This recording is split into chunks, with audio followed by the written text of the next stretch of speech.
Ashok Leyland B16 super bus chassis. Ashok লেল্যান্ডের বাসে সামনে এরকম একটা স্পেশাল পাইপ দেওয়া থাকে, যার মুখে একটা সকেট লাগানো আছে। এটা কিন্তু বন্ধ করে দেওয়া আছে এখান থেকে। তো এই পাইপটার কাজ হচ্ছে, এখান থেকে একটা হাওয়ার লাইন দেওয়া হয়েছে, একটা আলাদা একটা স্পেশাল হাওয়ার লাইন দেওয়া হয়েছে।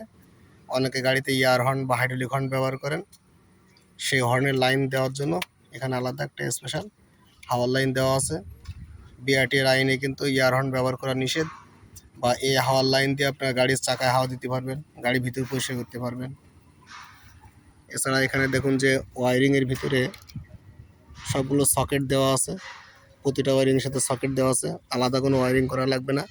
এইখান থেকে লাইন নিয়ে গাড়ির যে মেন যেখানে একটা ড্যাশ বোর্ড হবে, কন্ট্রোল বোর্ড, ওই কন্ট্রোল বোর্ডের সঙ্গে লাইন করে শুধু বাজারে যে সকেট পাওয়া যায় সকেটে সকেটে মিলাই দেবেন, এখানে সকেট ঢোকাই দেবেন, হয়ে যাবে।